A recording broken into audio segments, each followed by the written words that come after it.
네, 반갑습니다. 안녕하십니까? 오늘은 방등경 강경 제67제입니다. 지금 우리가 공부하고 있는 방등경은 제3품 본효품이 됩니다. 본효라는 것은 아주 진실된 말과 진실된 마음을 가진 분을 말합니다. 그래서 지금 현재 공부하고 있는 부분은 본효품에 대한 이제 본격적으로 들어가기 위한 품해에 대한 것을 90페이지와 91쪽에 이렇게 나누어 있습니다. 자, 품해를 조금 들어가기 전에 이 과정을 좀 보면은 부처님께서 보방궁에 계시면서 설법을 하고 있습니다. 그때 본효가 본연 동자지요. 어린 여자고, 그 다음에 보배로운 마음을 가진, 진실된 마음을 가진 본효가 부처님께 여쭙니다. 부처님 세존이시여, 만일 제가 이 거룩한 방등경, 부처님 가르치는 이 방등경을 몸에 지니고, 그리고 이것을 또 읽고 외우고, 그리고 베껴 쓰고, 그 다음에 이것을 많은 분들한테 알려주고 가르쳐주고 유통하는 사람이 있다면은 그 사람은 너무나 진실된 사람이기 때문에 내가 이 구슬을, 보배 구슬을 던지면은 그 구슬 고리가 그 분들의 정수리에 다 이렇게 걸리게 닿게 하소서, 이렇게 발언했더니 바로 그렇게 하면서 구슬을 탁 던졌더니 그 본효가 한 말대로 그대로 다, 물론 부처님 외에 정수리에도 딱 꼽히고 이렇게 걸리고, 나머지 많은 방등경을 이렇게 공부하고 보시하고 유통하는 분들한테 이렇게 다 걸리더라. 옆에 그걸 보고 있던 많은 사람들이 너무 놀랬잖아요. 신기하잖아. 그래서 도대체 부처님, 저 본효라는 사람은 어떤 사람이길래 저렇게 신통한 일이 일어납니까 하고 묻습니다. 그랬더니 부처님께서 그 본효의 과거생에 대해서 자세하게 설명을 합니다. 그리고 진실된 말에 대해서 설명하고, 그 진실이 도대체 뭐냐, 진실이라고 하는 것은, 진실 말이라는 것은 수다하지 않은 말, 수다한 말 하는 게 아니죠. 수다하지 않는 말, 그리고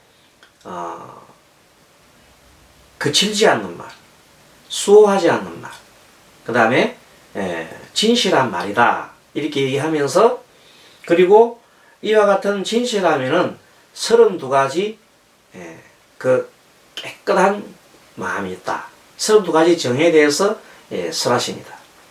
그리고 그 다음에 또다시 32가지의 보살의 그 마음, 그걸 갖다가 우리 보심이라 하죠. 보배로운 마음, 32가지 보살의 보배로운 마음, 보심에 대해서 쭉 또 낱낱이 설명하시고, 마지막으로 중생들은 그런 마음을 가지지 못하잖아요.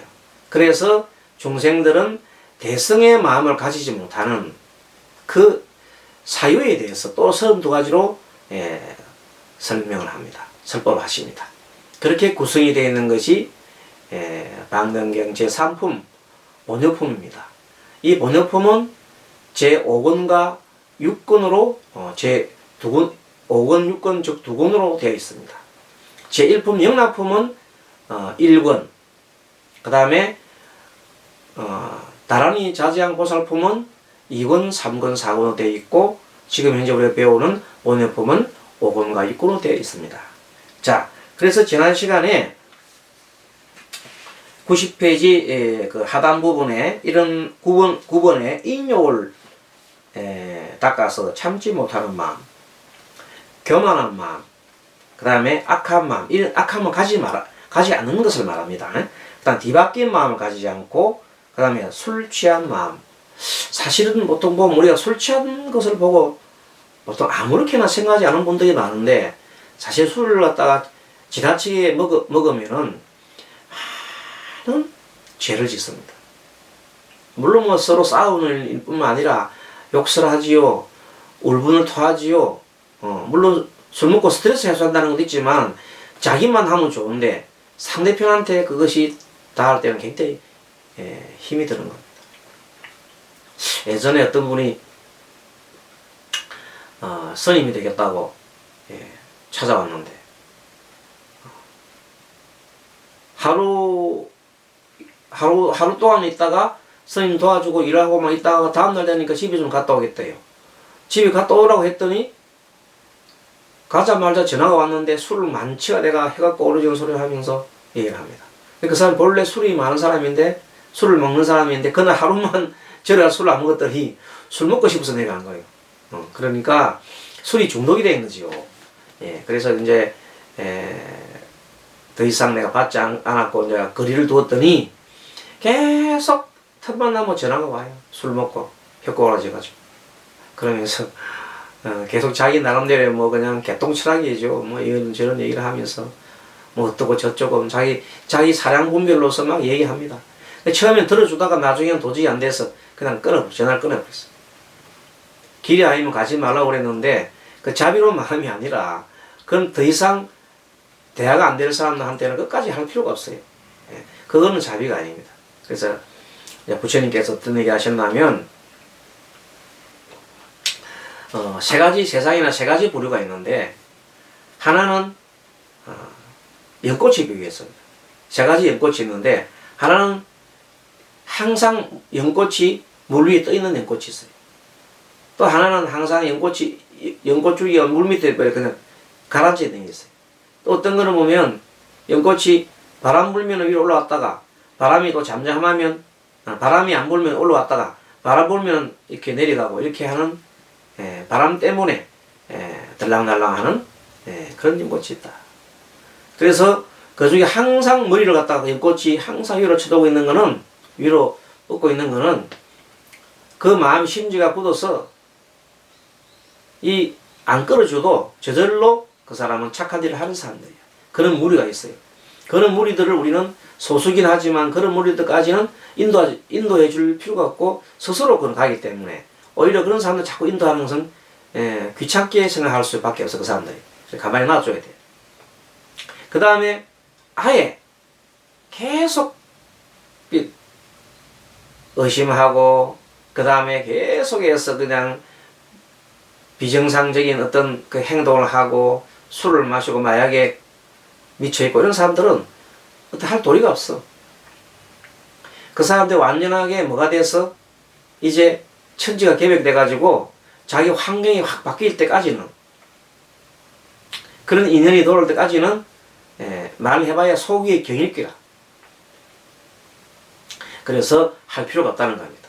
그래서 물 밑에서 이제 바람 불면은 깔아졌다가 바람 하면 또 얼어 들락날락하는 그런 사람들이 포교의 대상이다.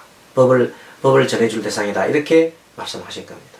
그래서 술 취한 사람이 있는데 술이 완전히 만취돼가지고 술이 떡이 돼 완전하게 그냥 뭐가 됐습니까? 중독이 돼가지고 곧 죽을 때 다 돼가는 사람들은 구할 수가 없어요. 의사도 구하기 어려운데 어떻게 구하겠습니까? 그런 마음을 고칠 수가 없어요. 그건 개운이 안 된다 봐야 돼. 개운할 방법은 강제로 병원에 입원시켜가지고 술을 완전히 끊게 해야 그 일 되지. 그 병원에 들어가지 않고는 안 됩니다. 병원에 들어가서 일단 술을 끊어야 돼. 그래야 말이 되는 겁니다. 그런데 대개는 이제 술을 조금 먹고 생활하면서 이렇게 나름대로 막 그냥 상대를 폄하하기도 하고 자기가 잘난 양 그냥 내세우기도 하는 그런 온갖 사람 교만심 일나는 것이 어디라고? 술 먹음이랍니다. 왜 그러냐면 술을 먹어봤기 때문에 하는 겁니다. 스님도 과거에 하기 전에 스님 출가하기 전에는 술도 먹었잖아요. 그게 술 먹으면 사람 마음이 교만한 마음이 일나고 그 다음에 지가 세상에 잘났다는 마음이 일납니다. 절대 술 먹고 나면은 교만한 마음이 내려갈 수가 없어요. 세상에 돈 짱만큼 보입니다. 그냥 조만하게 보이면서 자기가 커 보입니다. 그렇기 때문에 교만한 마음이 가장 커지는 것이 술 먹는 마음이기 때문에 술 먹지 말라고 이미 부처님께서 그거는 누가 정해주는? 부처님이 계율로 정해줄 겁니다. 그 부처님 계율을 안 지키고 누가 지키는 겁니다. 일반 불자 아닌 사람들이 술 먹는 거야 어쩔 수 없지만, 불자라면은 아예 술 입에도 안 대야 됩니다. 짜다가 한번 짜다가 할 것도 아니고 아예 술 못 먹으면 하고 선언을 해버려야 됩니다. 아시겠죠? 자, 그 다음에 미친 마음, 그 다음에 방일자제한 마음을 파기하기 위하여 발심하는 것. 그 다음 이제 지금 보십시오. 91페이지부터 보겠습니다. 10번째, 정진하여 게으른 마음, 겁내어 물러나는 마음, 후회하는 마음을 파괴하고 모든 중생을 조복하기 위하여 발심하는 것이다. 어쨌든 간에 그 끝은, 시작도 중생을 구제하는 것이고, 또 그 끝도 중생을 이렇게 조복한다 말은 중생을 구제하는 거죠. 이 마음을 갖다가 구제하는 겁니다. 그렇게 발심하는 것이고, 정을 닦아서, 정은 고요함을 닦는 거잖아요. 집중하잖아요. 마음 집중. 그래서 어지러운 마음, 미친 마음, 망령된 생각을 파괴하고, 미친 마음은 뭐냐면 마음이 다른 쪽이 자꾸 가는 거다. 어떻게 사기를 당했을 때 사기 당하는 그 불안한 마음이 계속 가 있고, 아깝다는 마음이 계속 가 있고, 서로 헤어졌는데 실험 당하는 그 어떤 그 생각에 그 마음이 계속 남아 있는, 과거의 마음에 매달려 있는, 과거 마음에 매달려 있는 것을 보고 우리는 미친 마음이다, 그렇게 얘기합니다. 망년된 생각을 파괴하고 중생으로 하여금 사선과 네 가지 선이죠. 제 초선, 2선, 3선, 4선. 여기에 대해서는 공부를 많이 그동안에 여러 차례 설명했기 때문에 오늘은 생략하고, 그 다음 8해탈, 이것도 마찬가지입니다. 8가지의 관념, 생각을 이렇게 도움으로써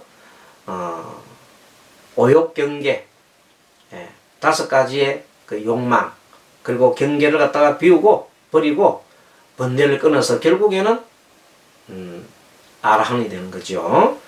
그런 8해탈을 얻어서 욕계의 모든 중생을 조복하고, 색계, 욕계, 무색계를 3계라 그러잖아요. 욕계는 욕망에 쌓여있는 중생들이 사는 세계를 욕계라고 합니다. 사바세계 같은 욕계라고 그러죠. 욕계의 모든 중생을 조복하기 위하여 발심한다. 12번째, 지혜를 닦아서 일체의 어둠을 깨뜨리고 진실로 알고 보아 법계에 들어가기 위하여 발심하는 것. 자, 그 다음에 13번째는 중생들에게 평등하고 둘이 없어 다 일미인 것을 알게 하기 위하여 발심하는 것. 이때 평등하다는 의미가 니나 내나 똑같은 거 아니냐, 이렇게 하는 것은 그거는 아닙니다. 그런 평등한 뜻이 아니고, 누구나 뭘 가지고 있다? 누구나 불성을 가지고 있다. 누구나 불성을, 부처님의 성품을 가지고 있는데 나타나는 현상이 모두가 인연이 다르기 때문에 나타나는 현상이 다 달라서 보이는 꽃이 다 다르듯이, 색깔이나 크기나 다 다르듯이 모든 것이 다 달라 보입니다. 달라 보이는데 뭐가 같다고? 한 맛이라고? 누구나 부처님의 성품을 가지고 있는 것은 하나이기 때문에 그것은 일미다. 그리고 이 번뇌를 벗어나면 누구나 평온한 마음, 해탈의 마음이 든다는 겁니다. 그 해탈의 마음이나 평온한 마음, 열반의 마음은 다 같은 마음이다, 일미다, 이렇게 보면 되겠습니다. 그래서 다 일미인 것을 알게 하기 위하여 발심하는 것이다. 일미인 걸 알려면 뭡니까? 지금 너나 나나 내가 생각이 다 다르고 다 중생심이 있고 번뇌가 많지만은 그 번뇌를 다 걷어내버리고 나면은 결국은 깨끗한 마음 받아야 되면, 청정한 마음 받게 되면 똑같은 청정한 마음 한 바다요 한 맛이라는 겁니다. 그 다음에 14번째, 탐심과 썩냄을 없애고 이익과 손해, 헐뜯음과 칭찬을 없애고 그 마음을 그 마음을 불이 없이 착한 법에 편히 머물러 고락에 흔들리지 않아 종생들로 보호하기 위하여 발심하는 것. 여기에 대한 구체적인 내용에 대해서는 하나하나 또 본문에 가서 설명할 겁니다. 지금 하고 있는 것은 번역품에 대한 하나의 품해설에 대한 내용을 설명합니다. 품해설에 대한 내용도 참 이렇게 많습니다. 지금 하고 있는 것은 보살이 가져야 하는 보심, 보배로 마음에 대한 것. 그 보배 보녀가 가지고 있던 그 진실된 마음을 가진 그 보녀가 가지고 있는 보살의 마음, 지금 32가지에 대해서 설명하고 있는데 지금 14번째 설명했습니다.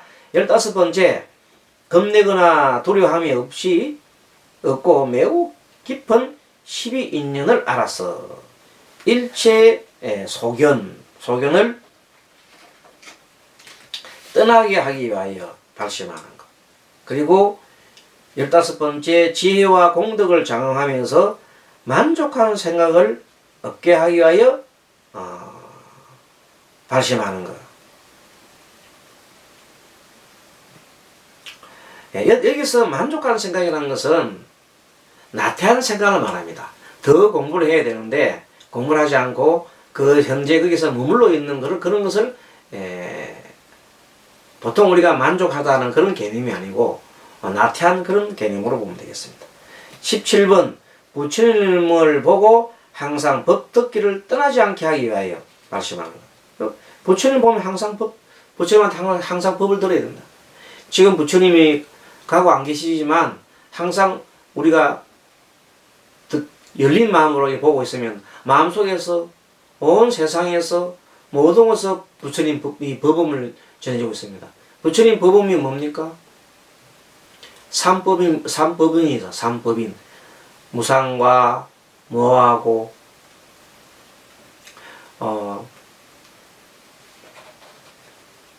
며칠 전에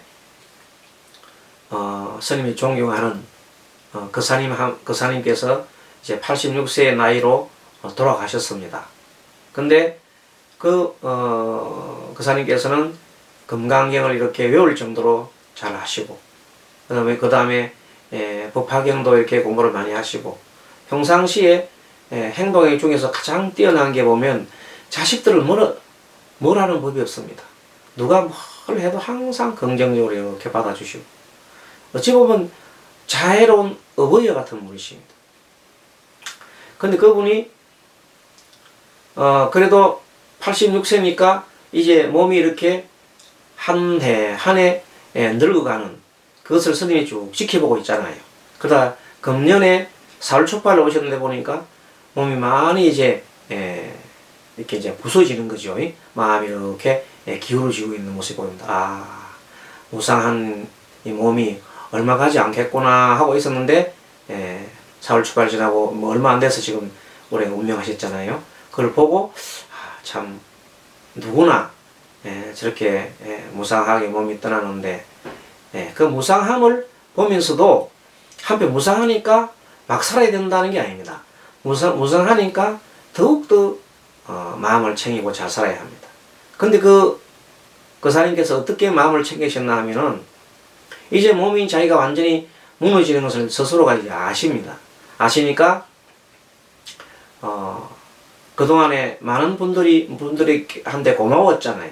그러니까 한 3일 전에 돌아가시기 한 3, 4일 전에 경로당에 가서 아이고 이제 내가 몸이 더 아파서 나오기가 힘들겠습니다 하고 인사를 하고 나왔답니다.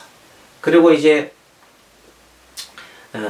임종하시는 그 당일날 아침에 스스로 아침까지도 부자지간에 서로 이렇게 아들과 같이 살고 있는데 아들한테 의지하지 않고 스스로 밥을 챙겨서 드시고 아침까지, 그리고 점심 때 아들이 왔는데 아들과 같이 감자를 이렇게 삶아서 나눠 드시고, 그리고 오후에는 딸하고 또 통화도 하고. 여러분들 돌아가기 직전에 그게 가능하겠습니까? 사고로 돌아가지 않은 이상에는 그렇게 되게 힘들잖아요. 근데 그렇게 하시고 그 다음에 오후에는 아들 보고 손자가 보고 싶으니까 손자가 오라, 손자 내려오라 했답니다. 그 벌써 이미 그분은 떠날 준비를 하고 있는 겁니다. 대단하지 않습니까, 여러분들? 그러고 난 다음에 손자가 이제 오는 걸 보면서 손자가 들어올 때 손자하고 아들이 이제 같이 마중 가가지고 아들이 이제 손자를 데려왔지요. 그 들어온 순간에 이제 운명을 딱 하고 계신 거예요. 정말로 어찌 보면 생사를 자유롭게 했다 할까? 아니면은 죽음을 확실하게 알아차림하시고 준비를 하셨다 할까? 대단한 정신력이 아닐 수 없습니다. 자, 이런 것을 보고 우리는 뭐냐면 몸은 무상하지만 그 정신은 대단한 겁니다. 그래서 우리가 마음이 이렇게 현상이 어떻게 흘러가느냐 하면 마음도 무상하다고 하지만 마음 중에도 아주 이 변하지 않는 그런 불성이라는 게 있습니다. 불성. 자, 예를 들어서 우리가 나무의 밑동을 자르면 어디로 넘어가냐 하면 좀 더 기운 쪽으로 넘어가게 되었습니다. 기운 쪽으로. 조금이라도 기운 쪽으로. 그 말은 뭐냐면 내가 마음을 쓰고 있는 쪽으로 넘어간다 이 말입니다.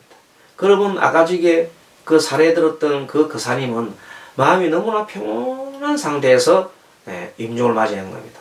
그리고 물론 그분이 연보를 많이 하시는 분이기 때문에 아마 연보를 하시면서 서방정토 부처를 만나지 않나 생각하고 있습니다. 그러면 그분은 마음이 편안하고 서방정토 건강석에 아미타 부처를 위험하니까 당연히 아미타 부처를 믿는 쪽으로 가게 되어 있습니다. 그것이 법입니다. 법. 그것이 진실한 법입니다. 원인이 있으면 결과가 있다 이 말입니다. 인과법이다 이 말. 그래서 우리가 말하는 법이라는 것은 인과법이요 삼법입니다. 무상무학고다 이렇게 얘기하면 되겠습니다. 그래서 우리는 그 법을 항상 들으려고 해야 됩니다. 그래서 법을 들음과 같이 말하려고 하기 위하여 발심하는 것이고 넓고 큰 법치를 얻어. 지금도 말하는 또 법치잖아요. 넓고 큰 법치가 가장 큰 법치는 뭐겠어요? 이제 큰 법치를 얻으면은 정정치라 해서 부처님이 얼마나 큰 마음을 여셨으면은 부처가 확실히 되기로 딱 결정돼 버리는 걸 갖다 정정치라 그래요. 그것을 큰 법치라고 보면 되겠네요. 넓고 큰 법치를 얻어 마음에 탐내거나 인식함이 없게 하기 위하여 발심한다. 그 다음에 정계를 청탄하고 개를 깨끗함을 청탄하고 그 다음에 들음과 같이 머물러서 헐뜯는 사람을 교화하고 위로하고 깨우치기 위하여 발심하는 것. 그러니까 어떤 분들 보면 계속 나무 얘기하는 사람이 많아요. 부처님 우리 불자든 아니면 법사든 스님든 간에 나무 얘기를 자꾸 하는 사람이 있어요. 그런 사람들은 나무 얘기를 하고 헐뜯는 사람들은 좋지 않습니다. 교화하고 위로하고 깨우치기 위하여 하는 발심을 하는 것. 일체 중생의 7가지 교만 아만심으로부터 해서 쭉 나가는데 아만심에 대한 그 교만부터 나오는데 이것은 다음 실제 우리 공부할 때 본문에서 보겠습니다. 22번째 일체 중생의 근기를 알기 위하여 발심하고.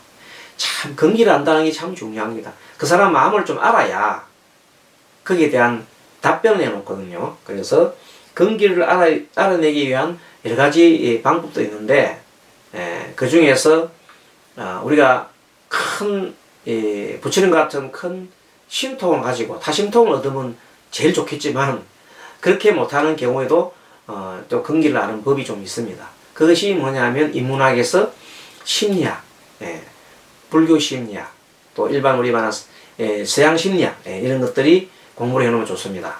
그 다음에 또 명리 같은 것도 보면 명리 심리가 있습니다. 그런 것도 굉장히 유효합니다. 그런 공부도 해두는 것이 좋습니다.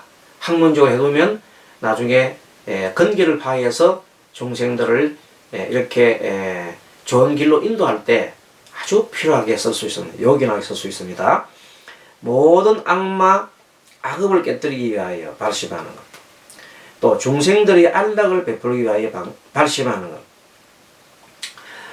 우리 건국 이념이 당군의 건국 이념이 홍익인간이야. 홍익인간. 중생을 널리 이롭게 하는 것. 그것도 이런 뜻입니다. 안락을 베풀기 위하여 발심하는 것. 25번째, 중생들이 모든 괴로움을 파괴하여 후회하는 마음을 내지 않기 위하여 발심하는 것. 26번째, 불법을 구족 성취하기 위하여 발심하는 것. 17번, 함이 없는 법. 자, 함이 없는 법까지 올라오면 이제 상당히 높이 올라왔지요.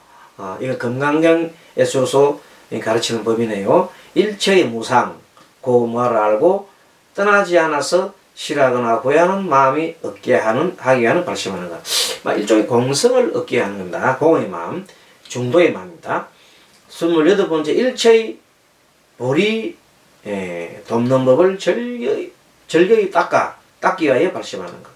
일체의 보리 돕는 법. 보리라는 것은, 보리법이라는 것은 한편으로는 중생을 제도하고 한편으로는 수행하는 거 아닙니까? 위로는 보리를 구하고 할 때 나옵니까? 공과 무상과 무원, 모든 것이 공, 그 다음에 모든 것이 무상, 상이 없다 이 말이에요. 바라는 바가 없다. 요거는 3해탈에 들어가는 거예요. 공해탈, 무상해탈, 무원해탈 그렇습니다. 고대 중생 때문에 빠지지 않게 하기 위하여 발심하는 것. 여기 구체적인 내용에 대해서는 본문에 가서 얘기할 겁니다. 자, 그 다음에 비록 모든 존재를 두려워하여도 또한 모든 존재를 보호하기 위하여 발심하는 것. 그 다음에 31번째, 나고 죽는 허물을 보아도 싫어하거나 후회하지 않게 하기 위하여 발심하는 것. 32번째, 보리를 가까이 하며 위없는 즐거움을 받되 묘한 즐거움을 버리면 중생을 위하기 때문이며, 묘한 즐거움을 속에만 살면은 그냥 아람으로서 족하면 끝난다 이 말이에요. 하지만 그게 아니라 중생을 구제해야 된다는 그 생각을 낸다는 겁니다. 그걸 자비심이라 그러잖아요. 자, 빈궁한 괴로움을 받기를 발심하기 위한 것이고. 그러니까 비록 내가 현재에서 아랑을 족하면 뭐 아무 걱정도 없겠지만, 그렇지 않고 중생을 제도하기 위해서 아랑까지 된 사람이라 하더라도 중생을 구제하기 위해서 스스로 뭐해요? 탁발하고 굶주림과 빈곤 속에 있으면서 이렇게 중생을 구제하고자 한다면 그렇게 발심하는 사람을 우리가 보살이라 한다. 그래서 바로 이런 보살의 32가지 보배로운 마음이라고 설하고 있습니다. 그 끝으로 중생이 빨리 대성을 얻지 못하는 이유 32가지 종에 대해서도 설하고 있습니다. 자, 이렇게 해서 방등경의 제5권 본효품에 대한 5권 6권에 해당됩니다만은 품 해설에 대해서 무려 2페이지에 대해서 설명하고 있습니다. 자, 그럼 본문 좀 읽어보겠습니다. 본문. 자, 본효품 91쪽 하단입니다. 그때 세존께서 욕색세계의 보방중 이 사다자, 보방중이라는 것은 일단 허공중에 있지요. 하다자에서 위에서 설법하셨다. 보녀가 곧자리에 일어나서 오른손으로 흰 진주 고리를 잡고 말하였다. 만일 제가 진실로 시방의 한량없는 세계에서 이러한 대집정전, 방등경을 말하죠. 대집정전을 받들어 가지고 읽고 외우고 베껴 쓰고 그 뜻을 연사하여 널리 유포할 수 있는 자라면 언컨대 이 구슬고리를 부처님의 정수리나 이로보살에게 닿게 하소서. 이렇게 얘기를 했습니다. 자, 그거는 다음 92쪽에 가서 또 공부를 강경을 하도록 하겠습니다. 오늘 여기까지 공부하도록 하겠습니다. 이런 강경 잘 하셨습니까? 수고 많았습니다. 마하반자바라미